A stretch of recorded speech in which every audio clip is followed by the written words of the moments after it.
なたのすべてが好きよ好きよ好きよ好きよ好きよ一番好きよ Urusei Yatsura Reborn, Episode 2. Nothing and no one is what they seem.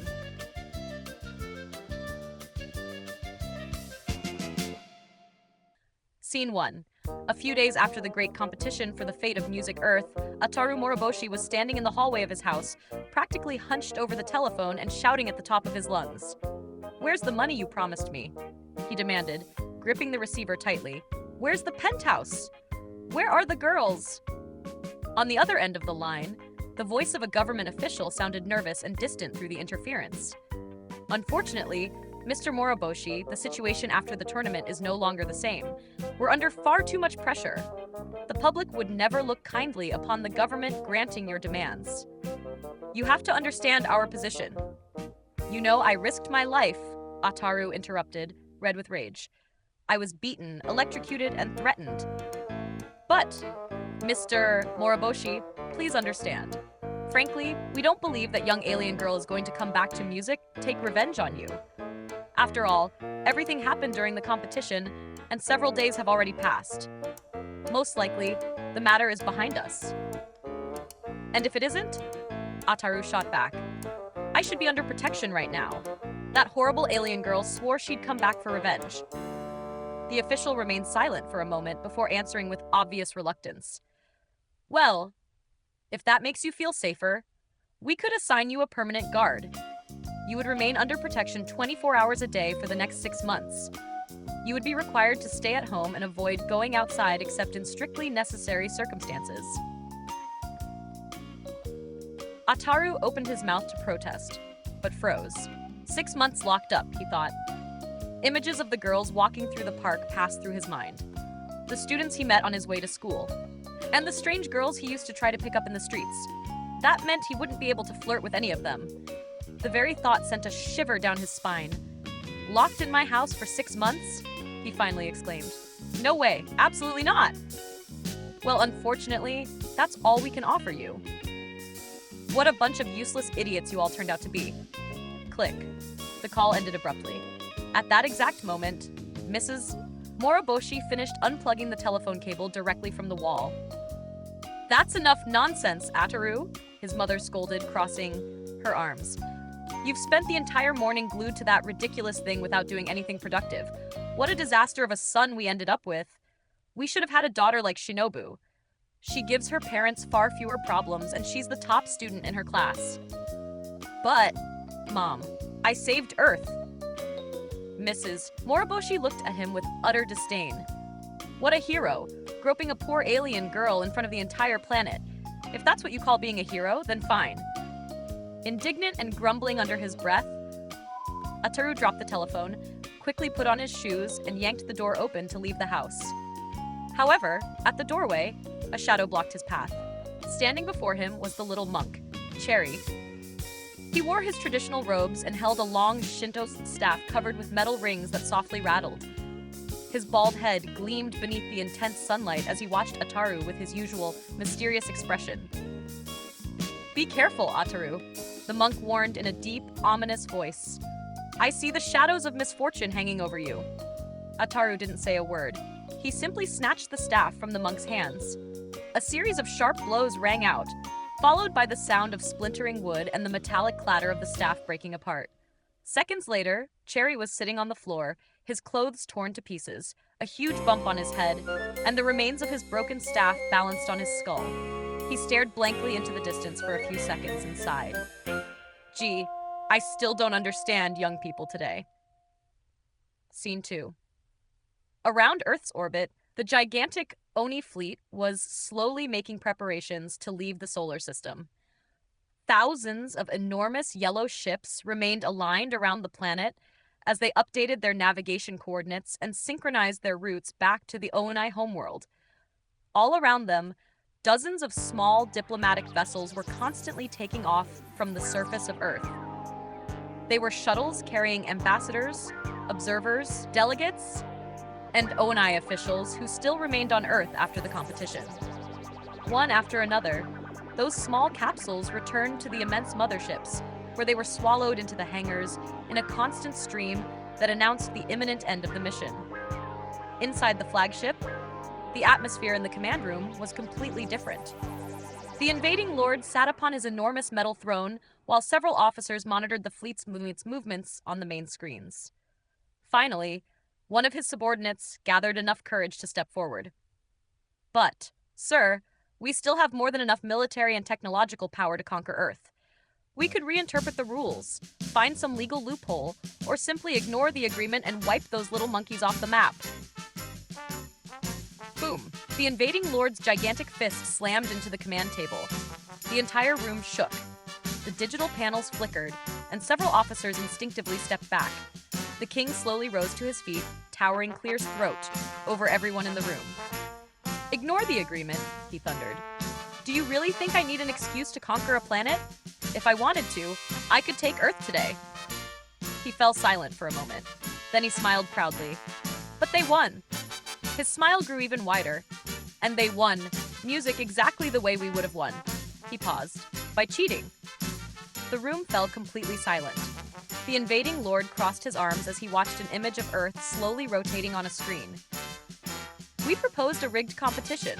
We sent them a beautiful girl. We never told them she could fly or fire electric blasts, and we still lost." His smile took on an air of genuine admiration. "That means they turned out to be better con artists than we are." He looked at all his officers. A true Oni must have enough honor to recognize when another con artist has outsmarted him. The screen displayed the face of Ataru Moroboshi.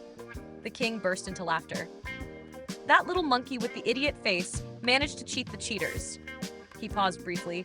"He earned my respect." Another pause. "Although he still has an idiot face." The tension disappeared instantly. And several quiet laughs spread through the command room. "Finish the preparations." He waved a hand. "We're getting out of here." Meanwhile, in the sports section of the flagship, the atmosphere was completely different. The enormous training hall was still filled with the echo of falling weights, energetic music, and lively conversation. G Hall was still filled with the echo of falling weights, energetic music, and lively conversation. A group of beautiful Oni girls had just finished an intense physical training session. They were all young, athletic, and bursting with energy. They wore tight lycra sports pants with the unmistakable black tiger stripes characteristic of their species, along with sleeveless athletic shirts of the same design. Some wore headbands to hold back their hair. Others wore absorbent wristbands, and all of them still glistened with sweat from the workout.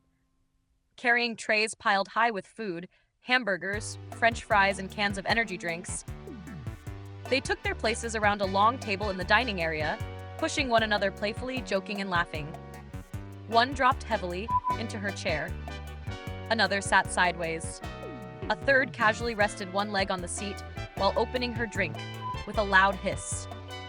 The tallest girl in the group, who seemed to be their natural leader, took a huge bite of her hamburger before speaking. "I just don't get it. How the hell could the princess lose to such a vermin? If those humans are barely more than mimes," another replied as she stuffed a handful of French fries into her mouth. The mimes were a small species, subordinate to the Oni Empire, valued as servants, but completely lacking horns and the extraordinary physical strength of the Oni. "Exactly," another girl laughed. "They're small, weak, fragile. They don't even have horns. They can't fly, they can't shoot electricity, they get tired in no time, and we still lost a planet to them." The whole table erupted in incredulous laughter. The tallest girl swallowed another enormous bite. "If they had sent me instead of Lum, I would have beaten that monkey-faced human in 5 seconds. 3, shouted a girl from the other end. 2, 1. The others burst out laughing, playfully hitting one another on the shoulders and clinking their cans of music energy drink together. "Hey, speaking of the princess, has anyone seen her today?" "Not once." Another answered after the fiasco she made. "She's probably still locked in her room crying or blowing something up." Several of them laughed. "It was only a matter of time," the tall girl commented, settling back into her chair. "She's always been a spoiled little girl. Ever since she was a child, the boss gave her absolutely everything she wanted. And when does a princess ever take part in a conquest mission? Never. She only came along to prove she was a great athlete, show off to the king, and rub it in his face over everything he was missing. One of the girls suddenly opened her eyes wide. Seriously? Nuna found out? Everyone immediately turned toward her. Found out what? The girl lowered her voice, smiling like she was about to reveal the best gossip of the day. The princess caught Ray cheating on her. Several girls nearly spit out their drinks. What? No way. With whom? Her best friend. The entire table exploded. With Ran herself? She caught them making out inside the palace. Exclamations, whistles, and laughter quickly filled the table again. Oh no, that must have hurt, the tallest girl laughed. Now I understand why there were so many explosions and why Ray ended up turning back into that ravenous beast. The gossiping girl lowered her voice again. But that's not even the worst part. Everyone fell silent. Remember Miyuki? Their expressions immediately changed. They all remembered her. Miyuki was a strong, kind Oni girl and very popular with the whole group. Well, she overheard the princess talking badly about her behind her back, and because of the princess's tantrum, they sent Miyuki back to the Oni homeworld. Indignation appeared on every face. Now poor Miyuki has to make a living as a bounty hunter. For a few seconds, the only sounds were the crunch of French fries and the opening of cans. I miss Miyuki. Yeah, that wasn't fair. The tallest girl then raised her can. A smile returned to her face. Well, let's not let that take away from our accomplishments. She raised her drink even higher. We're still the best professionals in the entire galaxy, even if the boss's little daughter lost a simple game to a tiny monkey. One of the Oni girls stretched lazily across her chair, arching her back after the workout. Hey, do you know where we're going next? No idea. Another replied between bites without stopping her assault on the hamburger. A third shrugged as she opened another can of energy drink. I guess another planet like this one, full of little humans who are just as stupid and naive. The entire table erupted in laughter. Another Oni girl suddenly jumped to her feet. With a mischievous smile, she turned her back to her companions, looked over her shoulder, closed her eyes with an exaggeratedly seductive expression, and began swaying her hips theatrically, imitating a seductive pose. In a melodramatic little voice, she exclaimed, "Ooh, I'm just a girl. How could I possibly stand a chance against the great warrior of his world?" There was silence for a second. Then the entire table burst into laughter. Several girls slapped the table with their hands, while others nearly spilled their energy drinks from laughing so hard. Cheers! The cans clinked together in unison, and the table once again filled with laughter, jokes, and conversation, recovering the carefree energy of a group of young athletes at the end of a long day of training. Scene 3. The next day, Ataru Moroboshi was crouched beside a public telephone in a small park near his home. He looked extremely nervous and furious. "What do you mean you changed your mind?" he shouted, listening to the murmur on the other end of the line. No excuses. At the government office, several officials exchanged uncomfortable looks while holding the receiver. Ataru opened his wallet and began counting the few bills he had left. He checked them over and over, his face filled with anguish. "I did my part. I saved the planet. Now you have to do yours. That money you gave me isn't enough for anything." He pulled out another bill and sighed. "I already had to spend a fortune paying the hospital after the competition, and on top of that, you made me pay for the damage I caused when I went through music, half the city, and ended up crashing onto the roofs of several houses." He looked inside his wallet again. "I've got almost nothing left." The officials remained silent. "You still owe me the rest of the money you promised, and if you don't pay, I'm gonna tell everyone about it." Just at that moment, Shinobu appeared walking through the park, carrying 2 ice creams. Ataru saw her approaching from the corner of his eye and instantly changed his tone. "Yes, Mom." The officials on the other end of the line blinked in confusion. "Yes, Dad." Shinobu was already only a few meters away. "I love you too." She stopped in front of him, crossed her arms, and looked at him with complete skepticism. "Who are you talking to?" Ataru smiled nervously. "Me? Talking? Who? Me?" Shinobu narrowed her eyes. "It's probably some girl. It's unbelievable. After everything we've been through, you're still exactly the same."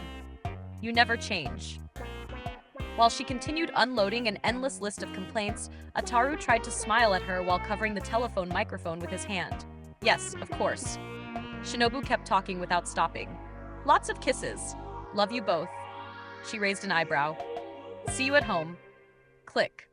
On the other end of the line, at the government office, the officials remained frozen for several seconds. Then they all collapsed onto their desks at the same time. In the park, Shinobu handed one of the ice creams to Ataru. They began walking together. "We have to hurry," she announced. "Why?" "Because we have plans." Ataru already regretted asking. Shinobu began listing them enthusiastically. "First, we're going shopping." She raised one finger. "Then we'll have lunch at your parents' house." A second finger. "After that, we'll go to the television studio for the photo shoot." A third finger. "And finally, we'll take part in the live interview." Ataru's face gradually lost all its color. A short while later, the two of them were walking through the crowded city shopping center. Ataru stopped in front of one of the gallery windows, staring at several huge models and scale miniatures of aircraft carriers, ships, and spaceships from his favorite science fiction movies. However, Shinobu quickly grabbed him by the arm and dragged him away, while he reluctantly grumbled. Shinobu moved from one store to another, fascinated like a little girl in a candy shop. She eagerly examined every display window while Ataru followed several steps behind, carrying what was slowly becoming a genuine mountain of boxes and shopping bags.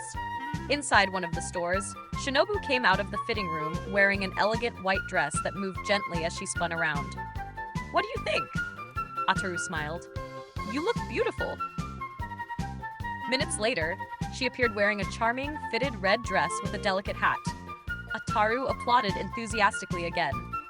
"You look so cute in everything, Shinobu. Everything looks wonderful on you." However, his smile vanished completely when they reached the checkout counter. The cashier announced the total. Ataru felt his soul leave his body. With resignation, Ataru reluctantly opened his wallet and pulled out some of the few bills he still had from the money the government had given him. One by one, he handed over the bills, feeling as though each one was tearing a piece out of his heart. A few minutes later, Shinobu happily walked along, carrying several new shopping bags. Loud, completely buried beneath an enormous mountain of boxes of every size, all threatening to come crashing down with every step. Back at the park, Ataru could barely see the path over the top of the boxes. That was when an attractive, voluptuous college student ran past them. Ataru's eyes lit up. He turned his head almost 90 degrees to follow her with his eyes. Shinobu stopped dead. Slowly, she turned her head toward him. Her expression changed from disbelief to obvious annoyance. She frowned, pressed her lips together, and took a deep breath, as though she were once again running out of patience. Smack! The slap echoed throughout the park. Ataru went flying backward, lost his balance, and landed flat on his back on the grass. At the same time, the enormous tower of boxes went flying through the air before crashing down on top of him, burying him completely. From beneath the pile of packages, he could barely mumble, I thought she was a friend of my mother." Shinobu sighed in resignation. "Your mother certainly has some interesting friends." She adjusted her hat dismissively and continued walking without looking back. Scene 4. While preparations for the fleet's withdrawal continued throughout the entire armada, the invading lord took advantage of a few quiet minutes in the music command room. Reclining in his enormous chair, he was peacefully dozing when one of his assistants came running in. "Your Excellency." The king slowly opened one eye. "What is it?" "Your wife is on the line." Both of his eyes opened instantly. "My wife?" "Yes, Your Excellency." The invading lord sprang from his chair with incredible speed for someone of his imposing size. "And why didn't you tell me sooner?" "Put her through immediately." The enormous screen lit up. Instantly, the image of an elegant Oni woman appeared, dressed in a long traditional gown and visibly furious. Despite the passing years, her face still retained the stunning beauty of her youth, which only enhanced the aristocratic bearing, authority, and importance she commanded within Oni society. The king's face went pale. "Darling, what a pleasure to see you." "Don't you darling me." The king swallowed hard. "Is it true you allowed our daughter to descend to that world to take part in one of your ridiculous conquest games?" Something could have happened to her. Darling, Lum is a grown woman. Don't change the subject. We enrolled our daughter in Galactic University so she could finish her studies. Yes, darling, and not so she could take part in your stupid conquest games, tormenting those poor wretches from other worlds whom you deceive, then subjugate and add to our already collapsing empire. I want her back immediately, and I want you to return with her. The woman stared coldly at him for several seconds. And stop eating like a pig. Look how fat you've gotten. The communication suddenly cut off. The screen went completely black. The entire command room fell silent. The invading lord remained motionless for several seconds. Then he raised one enormous fist and smashed it straight through the nearest control panel. Crash! Sparks flew everywhere as the technicians ducked behind their consoles. Where is Lum? The king roared. Well, she's in the maintenance hangar, Your Excellency, an officer stammered. You'd better see her yourself. A few minutes later, the invading lord was walking through the gigantic corridors of the main hangar, a colossal space packed with heavy transports, combat vehicles, and Oni warships. He expected to find his daughter locked away, crying or throwing a tantrum. Instead, he found something completely different. In the middle of the immense maintenance bay rested Lum's personal spacecraft, an imposing golden-yellow flying saucer with distinctive black tiger stripes, roughly the size of a two-story family home. Beneath the saucer, a shower of bluish sparks illuminated the dim hangar. Lum was lying beneath the ship, wearing work clothes completely stained with grease. She wore a heavy welding mask while expertly handling an electric arc torch. Around her, at least a dozen mimes, in orange overalls, rushed back and forth like a disciplined racing pit crew. Two carried trays piled high with tools. Others brought wrenches and electronic components. Several more worked beneath the fuselage, adjusting wiring and metal panels. They followed every one of the prince's instructions. Lum lifted her welding mask, revealing her determined face. She wiped a smear of grease from her cheek with her forearm. Reinforce the lower armor and increase the thrusters to 120%, she ordered firmly. Yes, princess. The little mimes answered in unison before running off. Lum used a sliding platform to roll out from beneath the saucer. As she stood up, she saw her father. Dad, what are you doing here? Working, the king replied, studying the ship, and then looking at his daughter with genuine surprise. What's all this for? Lum smiled with an almost chilling determination. I've decided to stay on Earth for a while. What? Your mother ordered me to come back with you. Then it'll be a short trip for you. You can stay. Your mother. My mother isn't here. She paused briefly. Besides, I have unfinished business. Her eyes flashed with determination. I have a score to settle with a certain little monkey. No one humiliates me in front of the entire galaxy and gets away with it. The invading lord slowly crossed his arms. Then I'll have to force you. Lum raised an eyebrow. A sly smile slowly appeared on her face. Really? She tilted her head slightly. I wonder what Mom would think about that young woman you were seeing. The king fell completely silent. Absolute silence. One of the mimes dropped a wrench. Clank. The metallic sound echoed throughout the hangar. Lum, the king whispered. Yes, Dad. Don't tell your mother about that. He lowered his head. She'll kill me. Lum winked at him. So I guess we both have a little trouble following the rules. The invading lord stared at her for several seconds. Then he burst into genuine laughter. You really are my daughter. He smiled. Do whatever you want, but stay in touch. Then he added, and try not to torment that little monkey too much. Lum answered with a mischievous smile. No promises. The princess embraced her father warmly, while the invading lord smiled, delighted by his daughter's affection. You're the best. I love you so much. Her father smiled. I love you too, my little girl. With the help of the mimes, the princess finished packing her clothes and storing dozens of boxes filled with all kinds of technological devices and gadgets.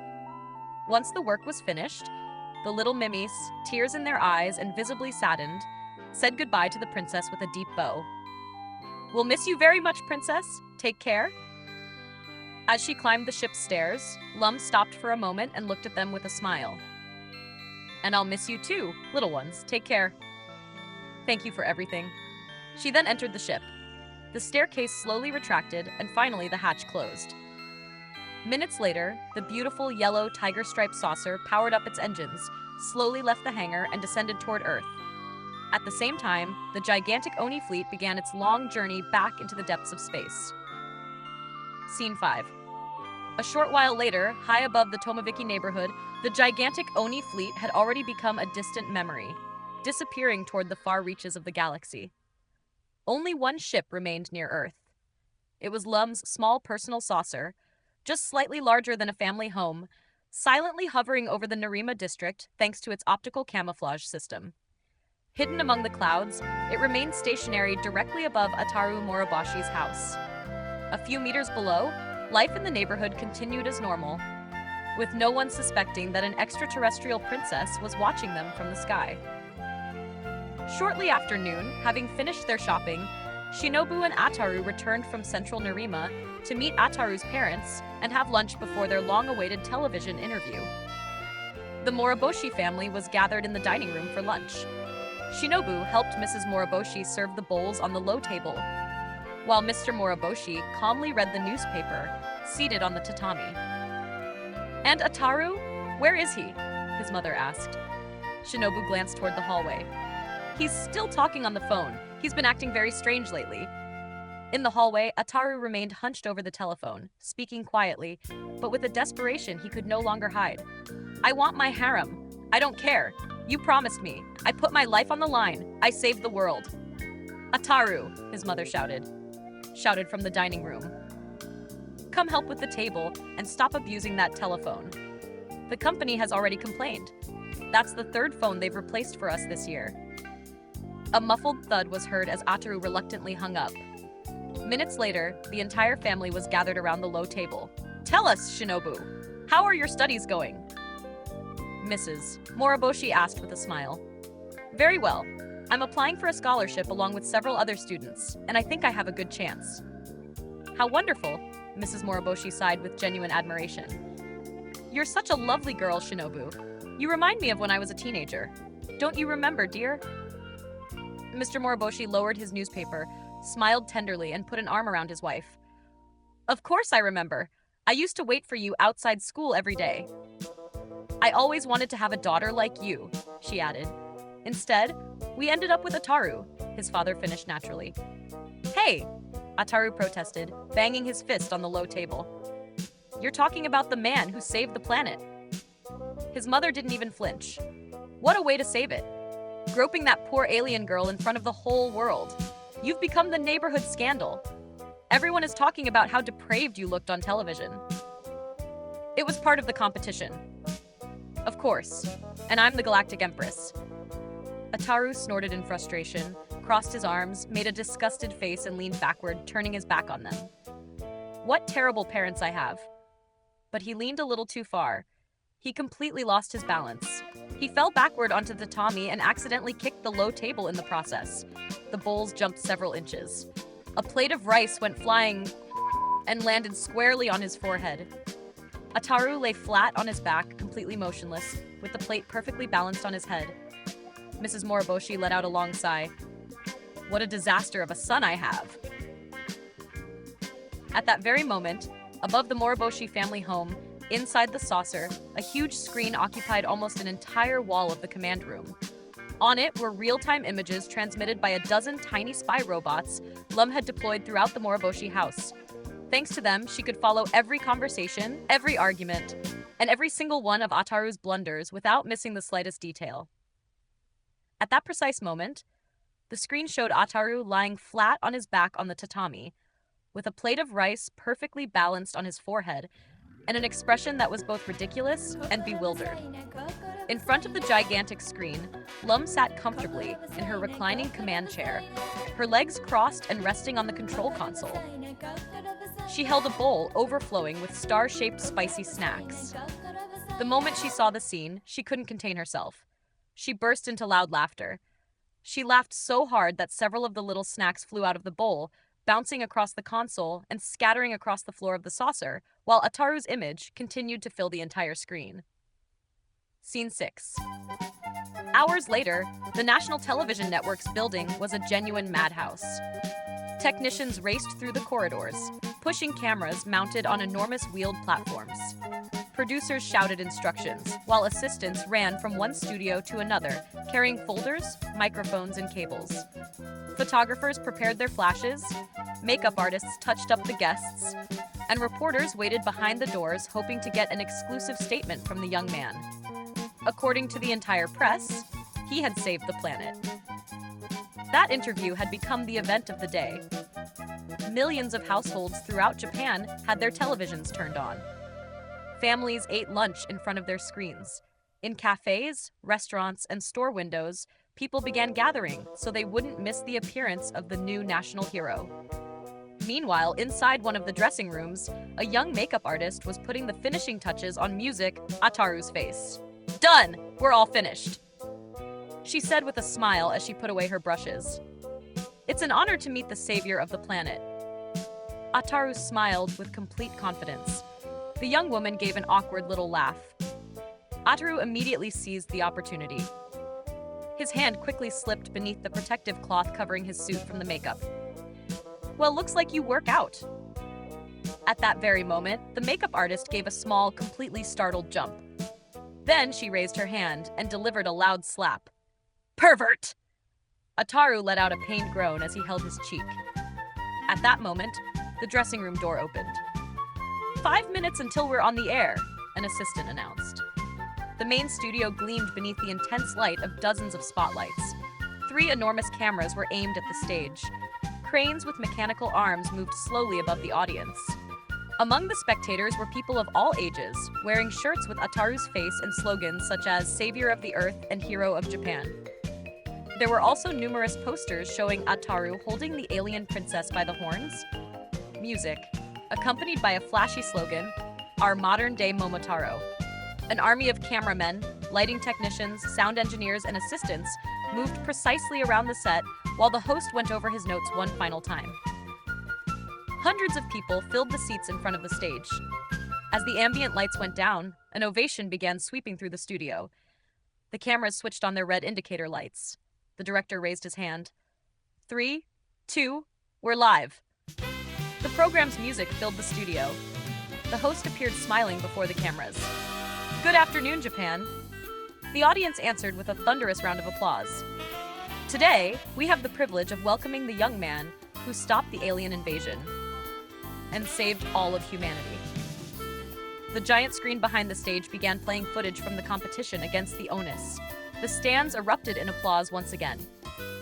Let's give a huge round of applause to Ataru Moroboshi and his charming fiancée, Shinobu Miyake. The two entered beneath the spotlights. Flashes began firing without pause.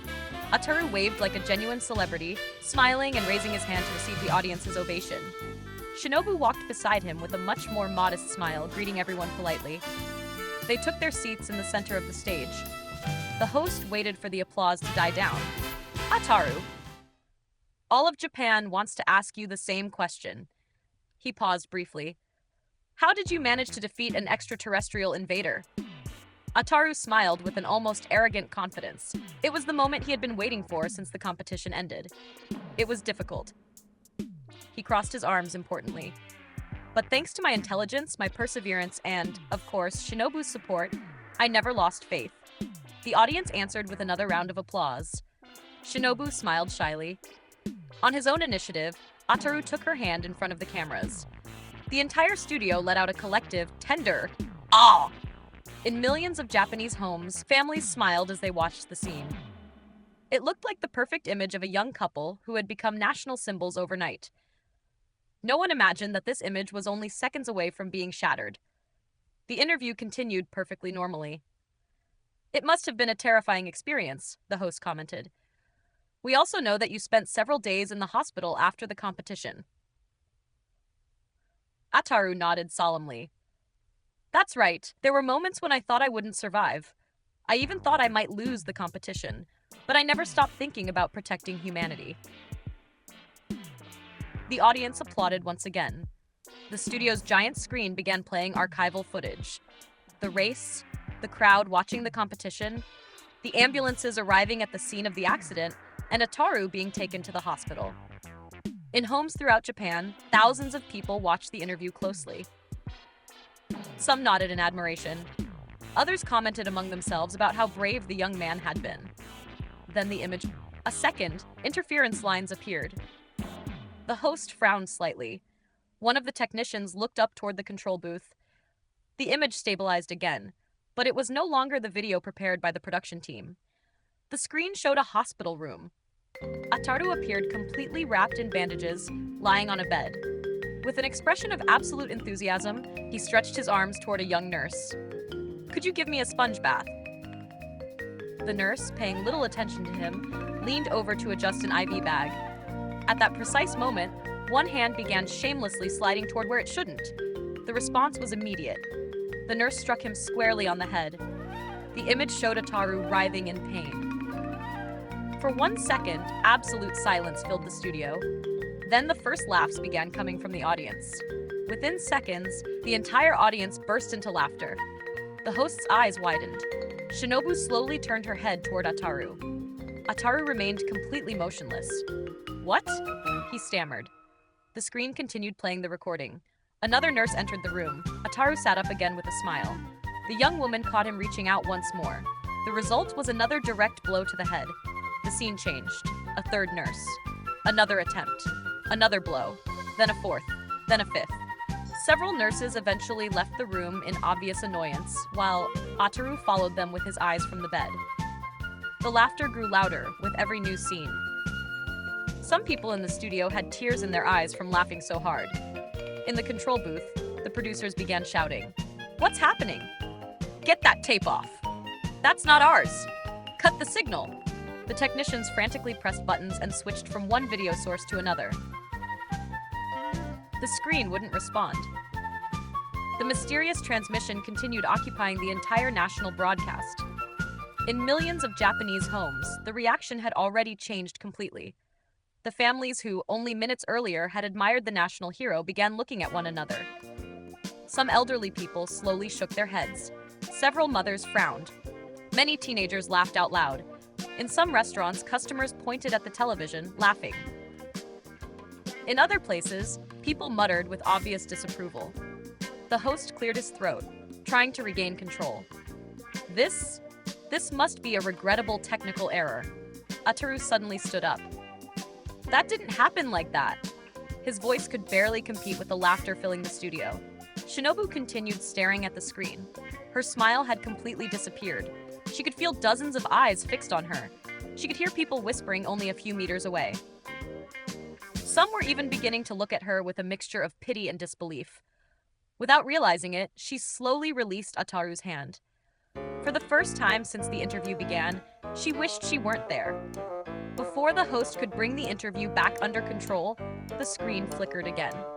The hospital images disappeared. For a moment, there was nothing but interference. In the control room, several technicians breathed a sigh of relief. "There, we've got it back." But the relief lasted barely a second. The screen now showed a government office. Ataru was sitting in front of several officials. His arms were music-crossed, and his expression was one of absolute panic. "No way I'm competing against aliens. Find some other idiot." A brief silence fell over the studio. The host slowly turned his head toward Ataru. Ataru began to sweat. That was taken out of context. In the recording, the officials looked at one another, not knowing what to do. One of them slowly placed an envelope on the table. Ataru opened it. It was filled with money. He counted it quickly. Then he placed it back on the table. "No." The audience seemed surprised. For a moment, even Shinobu slightly raised her eyes. Perhaps Ataru really had rejected the bribe. Then another official slid a thick photo album across the table. Ataru began flipping through it. On the first page were several young women in bikinis, smiling at the camera. Ataru's eyes lit up. He turned the next page. More girls. Another page. Even more. His expression changed completely. He began drooling. The first laugh started coming from the studio. The officials seized the opportunity. "They can all be yours. If you win." Ataru raised his head with a huge smile. He wiped the drool from his mouth with his sleeve. "Where do I sign?" The studio exploded. The laughter was even louder than before. Some people pounded the armrests of their seats. Others could barely breathe. In millions of Japanese homes, the reaction was immediate. In some living rooms, parents began laughing while their children imitated Ataru's expression. In other homes, people shouted in indignation. So that was his motivation. What nerve! Some hero. The recording continued. Ataru enthusiastically shook hands with the officials, smiling from ear to ear. One of them handed him some documents. Ataru signed without reading a single line. Then he gave the camera a thumbs up. The image froze for a second. A phrase appeared underneath. For the future of Earth. The entire studio collapsed into laughter once again. Shinobu remained motionless. Her face was beginning to burn with embarrassment. Every new laugh from the audience seemed to weigh heavily on her shoulders. It was no longer only Ataru who was being ridiculed. She was sitting right beside him. Millions of people throughout Japan could see her sharing the stage with him. She heard two women in the audience whispering a few rows behind her. Poor girl. I don't know how she can still be his fiancé. Shinobu slowly lowered her eyes. She felt a knot forming in her stomach. Meanwhile, high above the city, hidden among the clouds, the little yellow saucer remained completely motionless. Inside the ship, Lum watched the broadcast. From the gigantic screen at her command station, the Oni princess had reclined almost horizontally in her seat. She casually chewed on a spicy snack while watching the chaos she herself had caused. When the image of Ataru drooling over the photo album appeared, she couldn't contain herself. The snack fell from her mouth. Then another, and another. She ended up doubled over in her seat as uncontrollable laughter filled the entire cabin. Tears began streaming down her cheeks. She tried to catch her breath, but every time she looked up and saw Ataru's face on the screen again, she burst out laughing. What an idiot face! She held her stomach with both hands. You deserve it for making me go through such humiliation in front of the entire galaxy. There was something clearly childish about her laughter. It wasn't the cold satisfaction of a villain. It was the mischievous revenge of a proud teenager who finally felt she was getting even. Without taking her eyes off the screen, she picked up the remote control for her spy robots. She pressed a button. Let's see what happens if we keep going a little longer. The response came almost immediately. The screen filled with interference again. In the control room, the producers were practically screaming in desperation. Disconnect the screen. Cut the transmission. Switch to any other camera. The technicians tried again and again. Nothing worked. The pirate signal continued taking over the national broadcast. The images changed once more. Now they showed a different government office. Several officials were receiving one young woman after another. They all appeared to be college students or recent graduates. They were furious, all talking at once while the officials tried to calm them down. No way. We're not going to live with that pervert, one of them shouted. Have you seen what he did to that poor alien girl? Another demanded. He's a degenerate! This wasn't the deal! One of the young women opened her handbag, pulled out an envelope filled with banknotes, and threw it directly against one of the officials' chests. Here's your money. We don't want anything to do with him. But, ladies, the official stammered, trying to remain calm, you signed a contract. Nobody told us we were dealing with someone like that, another protested. Exactly, a third woman added. What do you think we are? The contract is perfectly valid, the official insisted. You can't simply back out. That last sentence finally pushed them over the edge. The shoving began immediately. One of the girls threw a folder at an official. Another began beating another official with her handbag. Within seconds, the entire office had become a battlefield. Papers and documents flew through the air. Chairs were overturned. Desks were shoved from one side of the room to the other. A cloud of dust rose in the middle of the chaos. Finally, the young women stormed out of the room, still furious, leaving behind a completely wrecked office. The officials were scattered across the floor, dazed and battered. Their elegant black suits were torn to pieces. Their ties hung loose. Some had lost their shoes. Several had enormous bruises around their eyes. One of them remained sitting on the floor, silently staring at his colleagues. After a few seconds, he straightened his tie as best he could and muttered, "Wow, quite a temper." The studio audience exploded once again. The laughter was now unstoppable. Some people were completely red from laughing so hard. Others could barely catch their breath. In millions of homes, the interview had become the main topic of conversation. In restaurants, nobody was paying attention to their food anymore. In cafes, customers pointed at the screen, laughing. In many homes, however, people watched with obvious disapproval. The supposed national hero was beginning to look far less heroic than the press had portrayed him. Shinobu remained motionless. Her face was completely flushed. She felt as though the entire studio were watching her. Every new image of Ataru made her wish she could disappear. She couldn't stop thinking that millions of people were watching her sitting beside him. All of Japan knew she was his fiancée, and they were probably all wondering what she was doing with someone like him. She slowly lowered her head and clenched her hands over her skirt. She took a deep breath, but even that couldn't ease the embarrassment consuming her. Ataru finally couldn't take it anymore. He jumped to his feet. That's a lie too. He turned toward the cameras. Don't believe them. Everything's been manipulated. The screen changed again. For an instant, one final recording appeared. Ataru was heatedly arguing with several officials, and they didn't even deliver what they promised. The entire studio fell completely silent. Ataru's eyes widened. He realized far too late what he had just said. Then, from somewhere in the audience, someone laughed. Then another, and another. Within seconds, the entire studio once again erupted in laughter. Even several cameramen had to look away from their viewfinders because they could barely contain themselves. The host slowly let her question cards fall from her hands. She slowly stood up. Ataru turned toward her. Shinobu, I didn't... He never finished the sentence. She slapped him hard across the face in front of the entire country. You're hopeless. She turned around and walked off the stage. The cameras automatically followed her. Ataru reacted a second later. Shinobu, wait, let me explain. He ran after her. The broadcast remained on the chaotic scene for several seconds before finally fading to black. High above the city, hidden among the clouds, the little yellow saucer continued floating silently. Lum was lying on the floor of the cabin. She was laughing so hard that she could barely catch her breath. Tears filled her eyes. The little star-shaped snacks were scattered all over the ship. With one hand, she held her stomach. With the other, she wiped the tears from her cheeks. That was so much better than I imagined.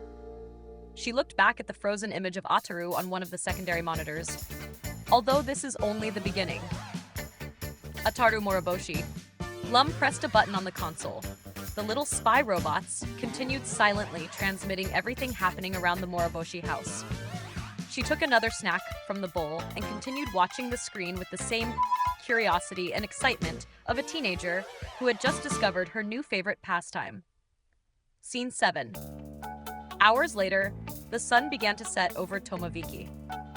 The streets that, only a few hours earlier, had celebrated the boy who saved the planet, now seemed to have completely changed their minds. Ataru Moroboshi walked down the sidewalk with his head hanging low, his hands buried in the pockets of his school uniform. With every step, he absent-mindedly kicked an empty can that rolled ahead of him, bouncing across the pavement with a metallic clatter that seemed to accompany his misery. People passing by recognized him immediately. Some whispered among themselves, others simply shook their heads. Look, there he is. Isn't that the boy from television? A woman walking with a small child gently took the child by the hand. Don't look. That man's a pervert. Ataru felt those words pierce his chest. He continued walking without answering. The can rolled several meters ahead of him. He kicked it again. The metallic echo seemed to mock his misfortune. He hadn't taken 10 steps when several shadows blocked his path. Ataru slowly raised his eyes. Standing before him were Magain, Perm, Chibi, and Kakugari. Beside them stood the enormous member of the torture club. All of them wore the navy blue uniforms of the high school, and none looked particularly happy to see him. Magain stepped forward. Ataru, guys, if you're here to congratulate me for saving... Shut up. Ataru gave a small start. Then Magain held out his hand. Ataru raised an eyebrow. We came to collect. Collect what? The money you owe us. What money? Don't play dumb. Before the competition, you borrowed money from us. Kakugari nodded. You said the government would pay you a fortune once you saved Earth. Ataru tried to smile. Magain took another step forward. We know the government already gave you the money. Ataru began to sweat. Yes, but pay up. He sighed in resignation. All right. He slowly pulled out his wallet. Before he could react, Magain snatched it from his hands. He began counting the bills with absolute calm. One for me, one for Perm, one for Kakugari, then one for Chibi. Finally, he stopped at the last bill, and one for the torture club. He closed the wallet and handed it back to Ataru with a smile. It was a pleasure doing business with you. The 5 boys walked away, happily chatting among themselves. Ataru remained motionless. He looked at the wallet. He opened it. It was completely empty. His face began to collapse. He slowly lowered his head. That was all my money. His legs stopped supporting him. He fell to his knees on the pavement. The entire world seemed to have joined forces to ruin his life. High above him, hidden among the clouds, Lum watched the scene from her saucer and laughed. That's what you get for defeating me. A short while later, Ataru reached Shinobu's house. He rang the doorbell once, twice, 3 times. Finally, the door opened. Shinobu's parents appeared. Both looked furious. What? You want to see Shinobu? Forget it. Shinobu doesn't want to talk to you. We all watch television. You're a pervert, a degenerate, a national disgrace, the scum of humanity. Ataru received every insult like an arrow. Mr. Miyake, At that moment, Shinobu appeared. Ataru, what are you doing here? I need to explain. Explain what? It was all a trap. Shinobu looked at him in disbelief. Of course. Sure, that's true. I swear. Shinobu crossed her arms. What a nerve you have. Ataru looked as though he were about to burst into tears. High above them, inside her saucer, Lum watched the scene with an enormous smile. Perfect. Perfect. Everything is going perfectly. The princess burst into another laugh, and in the middle of her excitement, she accidentally struck one of the levers with her elbow. Click. Lum blinked. She looked at the controls. What was that? Below, above Shinobu's house, something began becoming visible through the clouds. An enormous yellow saucer, decorated with black stripes, appeared suspended above the house. Saucer decorated with black stripes appeared suspended above the street, completely exposed. Everyone looked up. The entire street fell silent. Ataru was the first to react. You. He pointed toward the sky. I knew it was you. Shinobu's eyes widened. Lum. She was behind everything. What? The images, the television, everything. She's trying to break us apart. Shinobu stared at the saucer. Then she looked at Ataru. Then back toward the sky. Her expression began to change. So, you were telling the truth? Of course I was telling the truth. Shinobu felt a pang of guilt. Ataru, I'm sorry. Without thinking any further, she threw her arms around him. Ataru froze completely. Shinobu tightened her arms around him. Forgive me. Ataru immediately returned the embrace. I knew you'd trust me. High above them, Lum watched the scene with her eyes wide open. What? What? She desperately rushed toward the controls and reactivated the camouflage. The saucer disappeared among the clouds. But it was already too late. Damn it! Lum dropped onto the striped carpet of the ship. Everything went wrong. She pounded the floor with both fists. Now they're back together. She clenched her teeth and struck the floor again. Damn it! For several seconds, she remained motionless, thinking. Then, little by little, a smile began to return to her face. Well, I'll have to try something different. Below, Ataru and Shinobu continued embracing. That was when a mocking little chuckle came from behind them. They both turned. Cherry was standing there, holding his staff and wearing a mysterious smile. Well, young man. Ataru swallowed hard. Cherry let out another little laugh. You certainly have the luck of a fool. Ataru's confused expression froze in place. End of episode.